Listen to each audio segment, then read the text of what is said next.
isang taong tawanan, o ang kumain.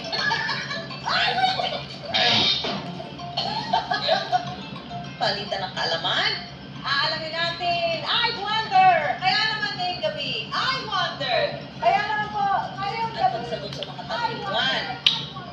At dahil 1, 2, 3, 1, 2, 3 ang petsa sa gabing ito, hindi lang isa o dalawa, kundi tatlo. Ang lilibutin nating mga isla. Tara na't libutin ang ipinagmamalaking tanawin sa tatlong pangunahing pulo sa bansa. Ang Luzon, Visayas, at Mindanao. Pero bago natin salubungin ang isang maniging bagong taon, sabay-sabay muna nating saksihan ang natatanging yaman ng bansang tinaguriang perlas ng silangan, Pilipinas.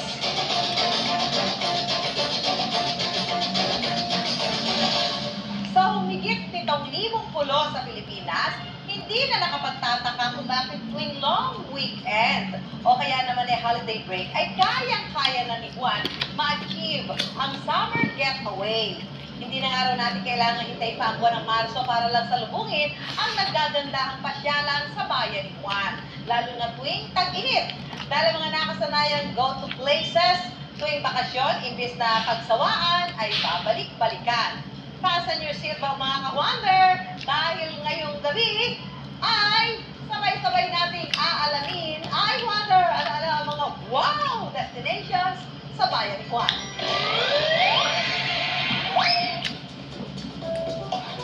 1635 nang itinatag ang siyudad ng Zamboanga, ang pinakamatandang lungsod sa bansa.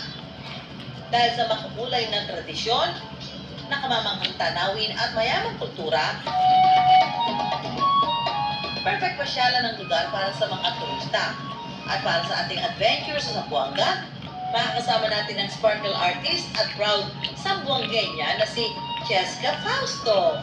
Buenos dias mga ka-wonder! Bienvenidos na Zamboanga City! I was born and raised here in Zamboanga City. So talagang tatak Zamboangueña. Sa mother side ko, yung mom niya, which is my grandfather, Spanish siya, pero dito talaga siya sa Zamboanga lumaki. And yung grandfather ko was an American.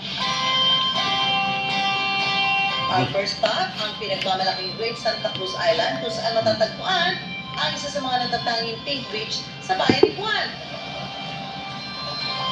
Protected area ang isla, kaya kinakailangan munang dumaan sa maikling oryentasyon ang mga bumibisita.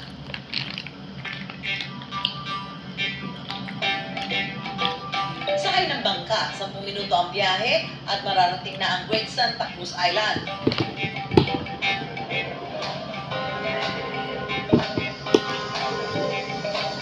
At dahil solo ni Cheska ang isla ng araw na yun, sinulit na niya ang malaparaisong ganda ng Pink Beach.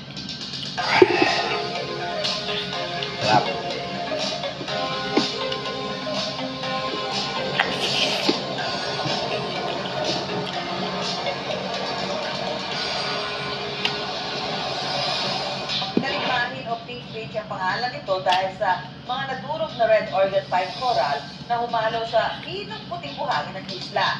At noong taong 2017, kinilala ito ng National Geographic bilang isa sa pinakamagagandang beach sa buong mundo.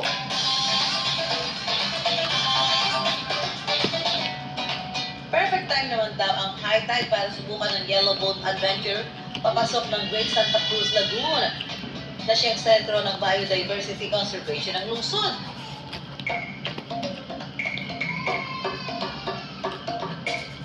Maya-maya pa makikita na sa ilalim ng tubig ang nagkalat na upside-down stingless jellyfish. Sa paghawak ng upside-down jellyfish, kailangan daw dahan-dahan lang at huwag din itong iangat sa tubig mga ka-wonder.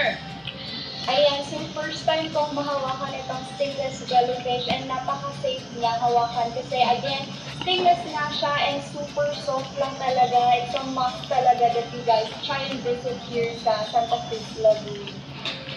Hindi kumpleto ang Zamboanga Adventure kung walang food trip. Kaya ipatitikim sa atin ni Cheska ang oko-oko o sea urchin na pinalamanan ng kanin.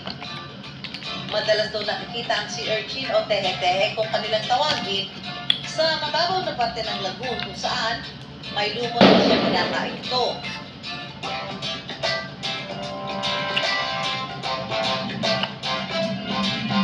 Ipapakita naman sa atin ni City na isa ring sama bangini ang pagluluto nito. So ano po ba yung gagawin natin ngayon?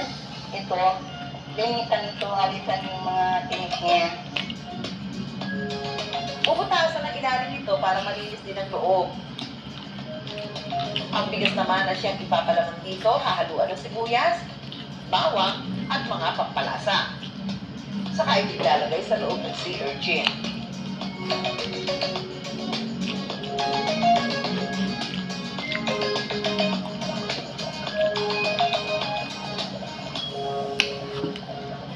Ayan, so Mommy City, isang oras po itong niluto.